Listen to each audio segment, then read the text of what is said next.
Turkestan کے ایک سوداگر کی اشرفیوں کی ایک تھیلی راستے میں کہیں گر پڑی۔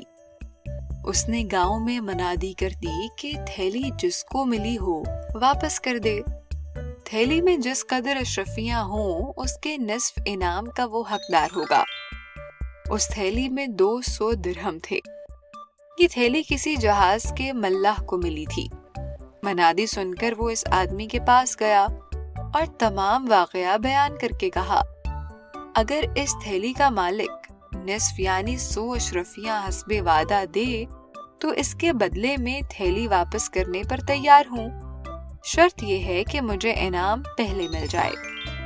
جب تھیلی کی خبر سوداگر کو ملی جو بڑا لالچی تھا تو اس نے خیال کیا کہ کسی طرح سے میں انعام کی رقم سے بھی بچوں اور میری پوری رقم مجھے مل جائے۔ اس لیے اس نے ایک ترکیب کی اور ملاح سے کہا کہ اس تھیلی میں ایک ہیرا تھا، اگر وہ مجھے مل جائے تو مجھے انعام کی رقم دینے میں کوئی عذر نہیں۔ ملاح نے کہا، تھیلی میں 200 اشرفیاں کے سوا کچھ نہ تھا اور میں اس تھیلی کو اقرار کے موافق انعام حاصل کیے بغیر نہیں رہ سکتا۔ آخرکار یہ جھگڑا قاضی صاحب کے پاس عدالت میں پیش ہو گیا۔ قاضی صاحب نے ملاح سے دریافت کیا کہ تمہیں تھیلی دینے میں کیا عذر ہے؟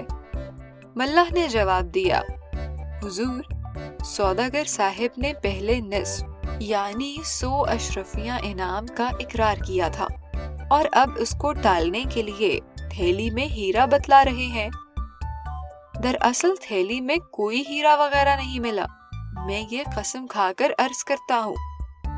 اب قاضی صاحب نے سوداگر سے دریافت کیا کہ وہ ہیرا تم نے کہاں سے، کب اور کتنی قیمت میں اور کس کے ذریعے سے خریدا تھا؟ تفصیل کے ساتھ بیان کرو۔ یہ سن کر سوداگر نے جواب دیا، لیکن چونکہ ہیرے کا واقعہ غلط اور بناوٹی تھا اس لیے جواب میں اختلافات پیدا ہو گئے۔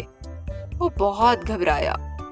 قاضی صاحب پر ظاہر ہو گیا کہ ہیرے کا واقعہ بناوٹی اور غلط ہے، اس لیے حکم دیا کہ سوداگر کی تھیلی کھو گئی ہے جس میں ایک ہیرا بیان کیا جاتا ہے اور ملاح کو بغیر ہیرے والی تھیلی ملی ہے۔